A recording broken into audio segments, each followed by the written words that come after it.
জাতির মেরুদণ্ড। দাদা কাজে যাবি না? হ্যাঁ যাবো যাবো, দাঁড়া আগে ছেলেটা আসুক তারপর। বাবা, আমার কিছু টাকা লাগবে। কেন টাকা লাগবে? ওই স্কুলের কিছু দরকারি বইপত্র কিছু।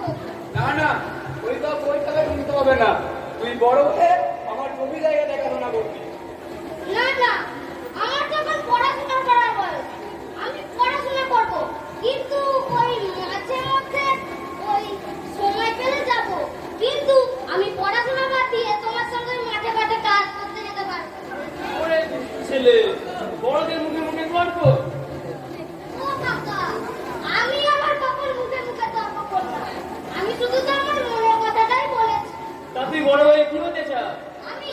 আমি বড় হয়ে কি হতে চাই তা বাবা জানে। আমি বড় হয়ে বড় ডাক্তার হতে চাই। গরিবের ছেলে হয়ে তুই ডাক্তার হওয়ার স্বপ্ন দেখছিস? আমার তো শুনে হাসি পাচ্ছে। শোন পল্টু, তোকে ওই ডাক্তার হতে হবে না, তুই বড় হয়ে আমার এই জমি জায়গা দেখাশোনা করবি। নমস্কার পল্টু বাবা। হ্যাঁ নমস্কার নমস্কার। পল্টু, স্যারকে মাস্টারকে বলতে দে।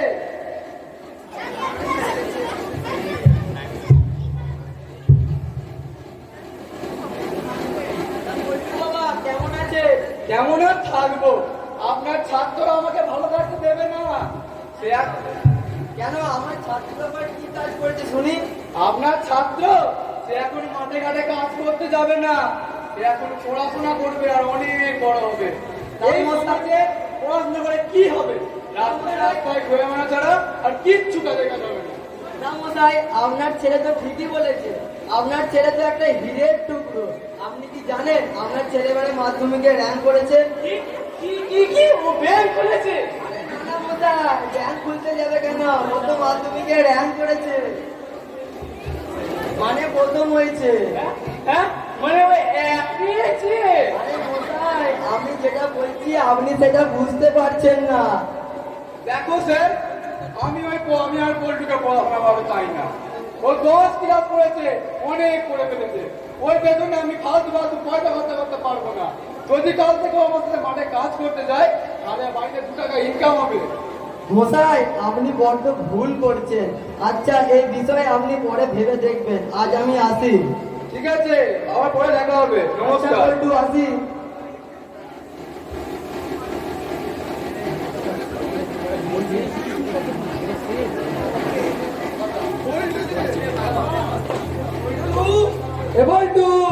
এবার শোন বাবা, শোন বাবা, আজ 10টার সময় তুই আমার সাথে মাঠে কাজ করতে যাবি। না না, আজকে আমি যেতে পারবো না। আজকে আমার একটা স্কুলে খুব একটা গুরুত্বপূর্ণ ক্লাস আছে। আমিও আজকে যেতে পারবো না। এই দুষ্টু ছেলে, তুই আমার মুখে মুখে এত বড় বড় কথা বলছিস? যা যা যা যা, বেরিয়ে যা আমার বাড়ি থেকে।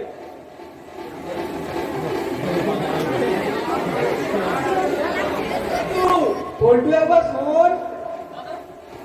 দাদা, তুই তো ওকে বাড়ি থেকে বার করে দিয়েছিস। না না, ওকে তো আমি আর সত্যি সত্যি বাড়ি থেকে বের করে দিইনি, ও তো আমার মুখের কথা। পটল, তুই একবার যা তো, দেখ পল্টু কোথায় গেল। দাদা দেখছি, আমি যেখান থেকে ও পল্টুকে খুঁজে বার করবো।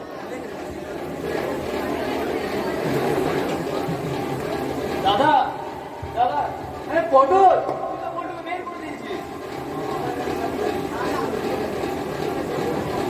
আমি তোকে আর সত্যি সত্যি বাড়ি থেকে বের করে দিইনি। পটল, তুই একবার যা তো, দেখ পল্টু কোথায় গেল। দাঁড়া,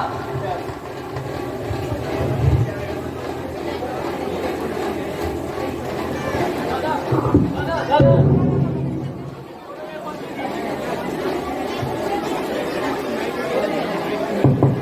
পটলের ঘর থেকে দাদা ছিঁড়ে দিলাম। ওই দিয়ে দেখি কি লেখা আছে চিঠিতে।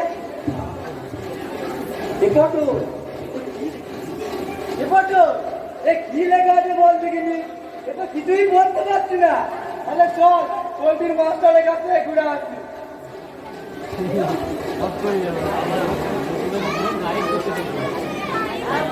তুই তার কি মনে করে?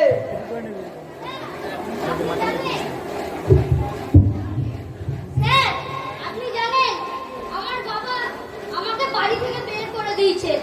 কিন্তু কিন্তু যে আমার ডাক্তার হওয়ার স্বপ্ন, তার কি হবে? শোন বল্টু, তুই আজ থেকে আমার বাড়িতেই থাকবি আর আমার কলেজে পড়াশোনা করে তুই তোর ডাক্তার হওয়ার স্বপ্ন পূরণ করবি। ঠিক আছে স্যার, কিন্তু আপনি আমার একটা কথা রাখবেন তো? হ্যাঁ, তার কি কথা? যদি আমার বাবা আর কাকা খোঁজ করতে করতে যদি আপনার বাড়িতে আসে না, আপনি বলবেন আমি নেই, ঠিক আছে? না না, তুই নিশ্চিন্তে থাক, আমি কিচ্ছু বলবো না এই বিষয়ে। ঠিক আছে, চলি স্যার। আচ্ছা, আবার আসিস। মাস্টার, ও মাস্টার বাড়ি আছো নাকি? দেখো তো মাস্টার, এই চিঠিতে কি লেখা আছে? আমি, আমার ভাই কেউ তো কিছু পড়তে পারলাম না, তুমি একটু পড়ে দাও দেখিনি।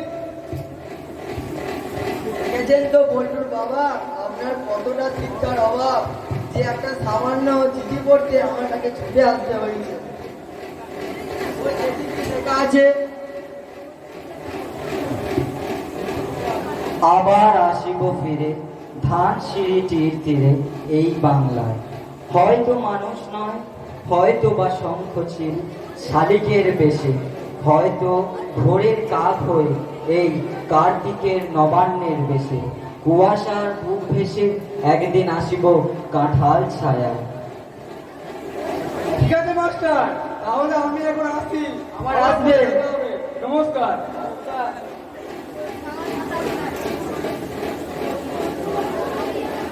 বছর পর পল্টুর আগমন।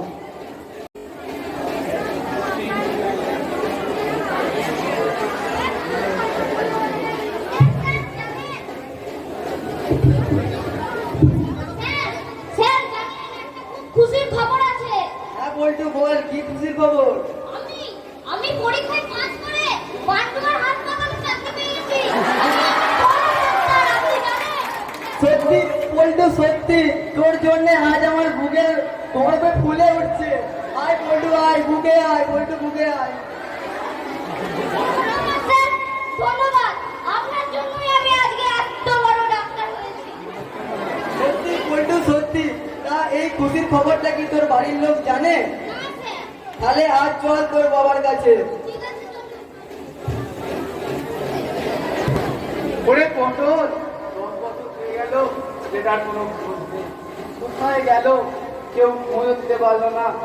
পটল রে, তুই কোথায়? পল্টু রে, তুই কোথায় গেলি বাবা? ফিরে আয় বাবা, ফিরে আয়। হ্যাঁ বল্টুর বাবা বাড়ি আছে? মাস্টার আছে। শুনুন বল্টুর বাবা, আজ আমি একটা খুশির খবর নিয়ে এসেছি। কি খবর? দেখুন তো মশাই, একে চিনতে পারেন নাকি? কেউ স্যার? ও কেউ মাস্টার? আসুন না, আসুন, কাছ থেকে এসে দেখুন।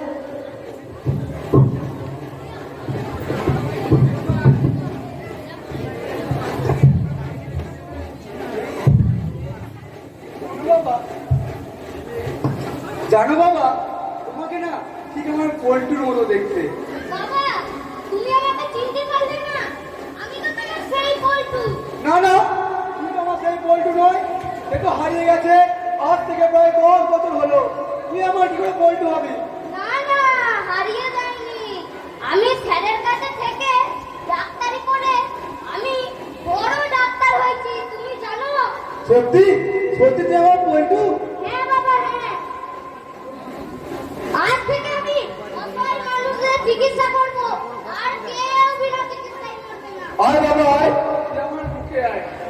জানো মাস্টার, আমার সত্যি গর্বে বুকটা ভরে যাচ্ছে। একদিন যে ছেলেকে আমি মাঠে চাষ করতে পাঠাতাম, সে আজ ডাক্তার। বাবা, তুই পারলে আমায় ক্ষমা করে দিস। না না বাবা, ওরকম করে বলো না। তুমি ভুল করেছিলে, তা শুধরে নিলে। মানুষ মাত্রই তো ভুল হয়, আর ওরকম করে বলো না। চলো আমরা ঘরে যাই। ঠিক আছে বাবা, চল। দেখলেন তো আপনারা শিক্ষা কতটা গুরুত্বপূর্ণ। এখান থেকেই বোঝা যায় শিক্ষাই জাতির মেরুদণ্ড। শিক্ষাই একমাত্র পারে মানুষকে মানুষের মতো মানুষ তৈরি করতে, জীবনকে গড়ে তুলতে।